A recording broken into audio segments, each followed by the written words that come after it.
I own a bunch of NBA caps, a bunch of snapback caps that I love to wear. And anytime I'm out in public, people come up to me and they're like, yo, are you from New Orleans? Yo, are you from Oklahoma City? Yo, are you from Minnesota? People always want to know, am I from the place that's listed on my daggone hat, right? And my answer is always the same. No, I am not from New Orleans. No, nor am I a New Orleans Pelicans fan. I'm just a big NBA fan, and I collect all of these hats, which is wild because right now, as you can see, if you're watching a video of this episode, we are actually on location in the mountains of Georgia. Me and my family took a trip. We got my in-laws here, my sister-in-law, her husband, her kid, my kids, my wife. We're like eating good, you know what I'm saying, roasting marshmallows, doing s'mores, all that good stuff. But I could not call out sick for this one. I was not going to dial this one in because it's week 23 of the fantasy basketball season. And if you're still playing, first of all, you're a sicko, right? If you're still playing, you are a wild man or woman, right? But we are here, and I want to make sure that we finish the season strong, so we're going to provide you with that value. So in this episode, we're going to give you all of the tools that you need to dominate and advance in the fantasy basketball playoffs or secure your championship this week. We believe every NBA fan that plays fantasy football should also play fantasy basketball. I want to talk quickly about Bet Online. The tournament is here. BetOnline is your bracket headquarters for this season with the best bracket contests out there and odds, lines, and info on every game and every round right up until the national championship. You can access the most up-to-the-minute wagering info anytime from your desktop or your mobile devices and even track your bracket real time all the way through the tournament. Head to BetOnline today and get in on all the action. Remember to use promo code BELIEVE for your 50% welcome bonus on your first deposit. BetOnline, the game starts here. So if you're still playing, it's silly season to the max. Like, people that you don't even know might help you win your fantasy championship. So before I start talking about the players that you need to look at for the waiver wire, I just want to talk a little bit about the schedule, right? So the first thing I want you to know is that every single team, with the exception of 4 teams, right? Every team in the NBA has 4 games this week. There are no two-game teams. There are no 1-game teams, no 5-game teams. Every team is playing 4 games with the exception of 4 teams. So the 4 teams that are only playing 3 games, Chicago, Denver, the Spurs, and Utah. Everybody else is playing 4 games. So it's not a bad schedule, guys. So last week was really tough. This week, there's a lot more streamability on these days, so we're going to run through it. On Monday, we have 6 games streamable. Tuesday, we have 9 games, also streamable. Wednesday, 9 streamable. Thursday, 5 majorly streamable. Now, this is where it gets crazy. On Friday, there are 12 games. You cannot stream. You're going to have guys on your bench right there. So pay attention to that.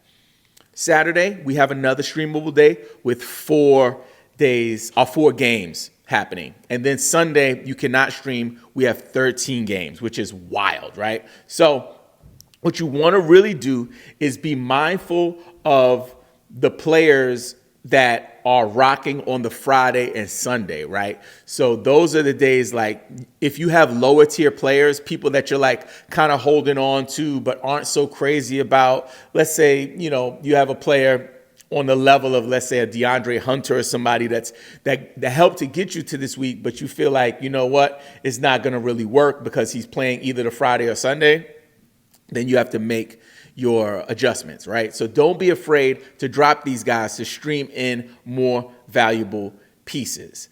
So now I want to talk about some of these players. And since we mentioned DeAndre Hunter, he's somebody that I'm definitely taking a look at for this next week to see if he will be available to contribute. And with Trae Young out, Jalen Johnson out, Sadiq Bey, Onyeka Okongwu being banged up, kind of in and out, it's created a lot of opportunity for a player like DeAndre Hunter. I had him in one of my leagues. I'm still in a couple leagues that are active, and I'm in some close battles, and he's someone who's kind of kept me in. And overall, over the last,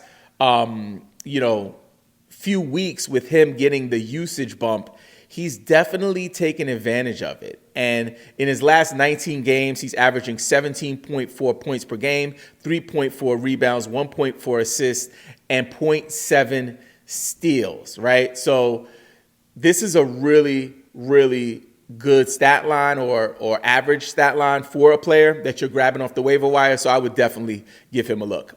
The next player we want to talk about is Scoot Henderson, another one that started off really slow, but is taking advantage of some injuries. We have people like Malcolm Brogdon totally off the grid, but then we have Jeremy Grant, who we're waiting if he's going to ever come back. I doubt that he will. Anthony Simons has been in and out, and DeAndre Ayton as well. So Scoot Henderson had a really slow start to the season. Some people lost a little bit of hope in him. I was one of those people where I dropped him, but then later on I picked him up. This is something that is a universal tip. Young point guards struggle in their first year or two, right? They turn the ball over. There's not a lot of efficiency there. It's one of the most difficult positions to play in team sports. So give him a little grace. If you are in a dynasty format, I would hold tight on Scoot. But if you're in a redraft situation and you're trying to secure the championship this week, or this is a keeper league when you have a certain amount of keepers, Scoot is somebody you want to take a look at or keep an eye on. The next one is Miles McBride, a.k.a. Deuce McBride. So, this guy, man, he has been going all the way off. With OG Anunoby out, he's been capitalizing on it. And honestly, I picked him up for Sunday's games for Week 22, and I'm hoping that he can help to, help to secure a fantasy championship for me. And honestly, he's got a pretty good schedule coming up. He's averaging 43 minutes. Man, he's averaging 43 minutes in the 10 starts that he has this year. That's wild. That's insane. So he's getting the Tom Thibodeau treatment. If you are playing well and you are starting or you're in the rotation, he's going to run you until the wheels fall off, right? Until the cartilage on your knees rub together, right, from the mileage. So just know Deuce McBride is somebody you want to keep an eye on for this week. And if he's available, I would snatch him up and give him some run. The next one is a person that we've spoken about on the channel before, Delano Banton from the Portland Trail Blazers. He's been doing well. He's really putting up some solid numbers. Over the last 16 games, he's averaging 18.3 points per game, 5.2 rebounds, 3.6 assists, 0.9 steals, you hear me? And 0.7 blocks. Yes, that is what we love to see from our young stars. The next player we want to talk about is Jonathan Isaac. Not as crazy about him, but from my research, he's somebody whose name keeps coming up. And, honestly, he's kind of the type of player that if he gets the minutes and if he gets the run, he can be valuable. The issue that we've always had with him is that he is not available. Whether he's injured, whether he's writing a book, whatever he's going through is just not working. But down the stretch, he's the type of player that if he gets the minutes can be a game changer for you. So if he's available and it works for your streaming plan, he's somebody that I would definitely take a look at. The next player we want to talk about is someone who has also been someone that we've discussed on the channel in the past, Vasilij Micić from the Charlotte Hornets. And with LaMelo Ball surely not coming back. This is I will say 99.9% guarantee that this man is not coming back to play this year.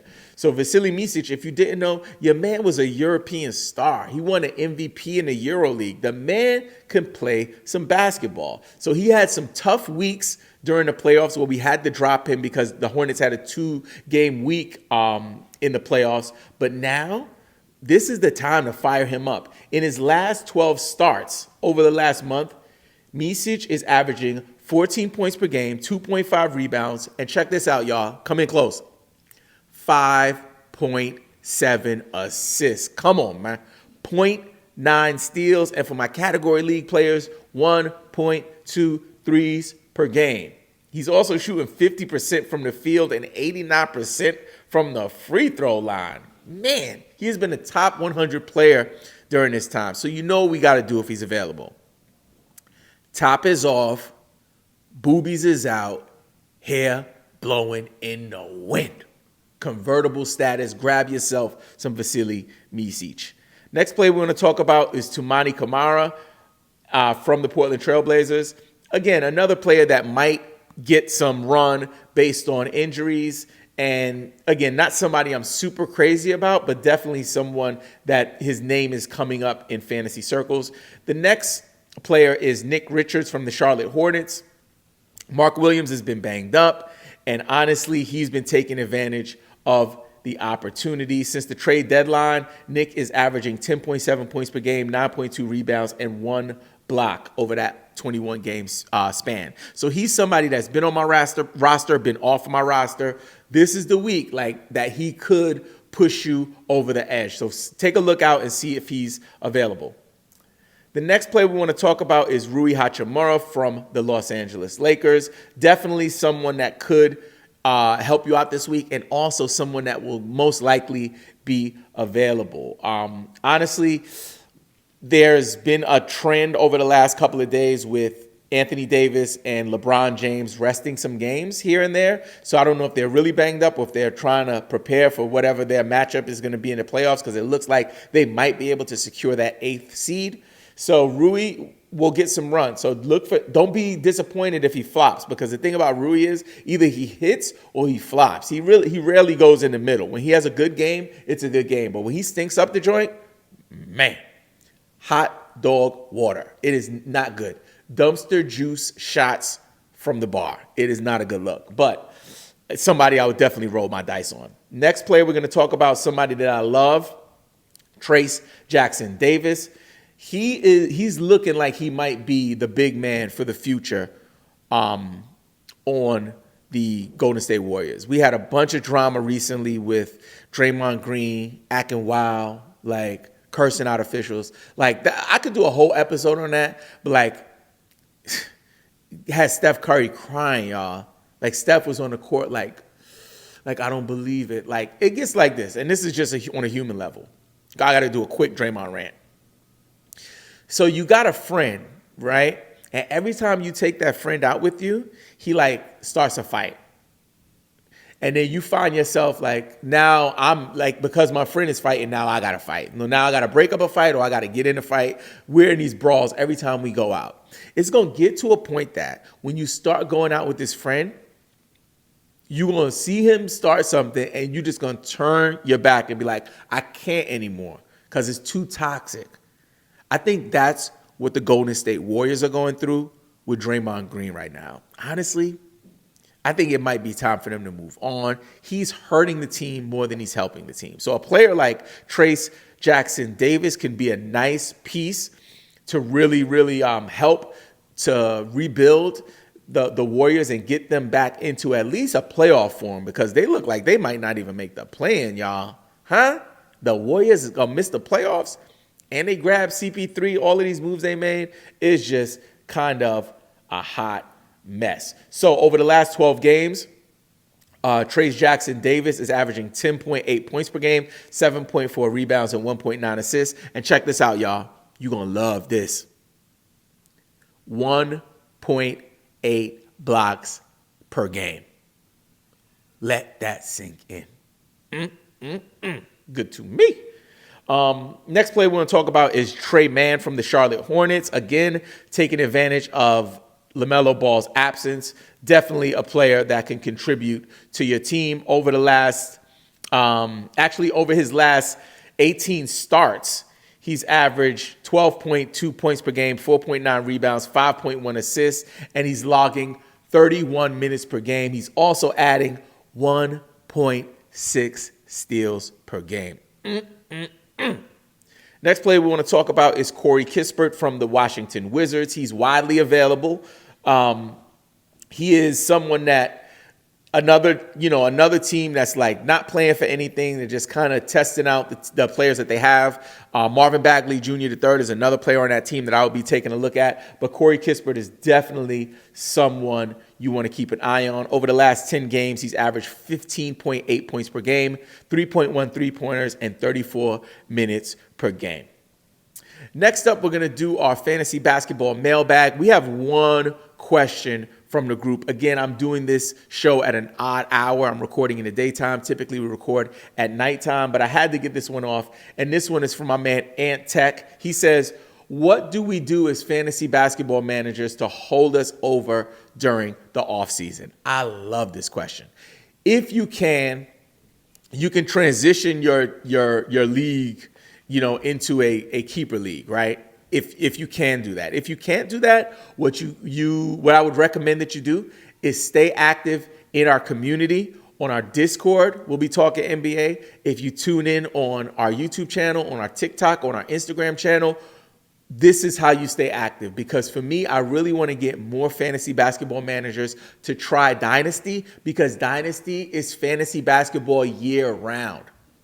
We are making trades in the offseason, y'all. We are picking people up off the waiver wire. We just don't have games, but we're doing all of the things that you would do if you were a general manager of a team, but you're doing it in the offseason. So that would be my biggest recommendation. If you can transition your league into a dynasty format now, fine. Some formats won't allow you to do it at this point, but if you can, I would change your league to a keeper league, and I would stay active in the summer doing that. If you can't do that, I would jump into our Discord, and to join our Discord, all you have to do is visit believeinfantasy.com. That's BLEAVIN fantasy.com. So that's what I would say to that. Now, if you have questions, what I want to make sure this week as we wind down the season, if you have any questions, please drop them in the comment section of the YouTube version of this episode. Make sure you drop your questions in the YouTube version of this episode. I will respond to every single comment. Don't forget, play the waivers, set your lineups, and believe in fantasy. This episode was presented to you by BetOnline.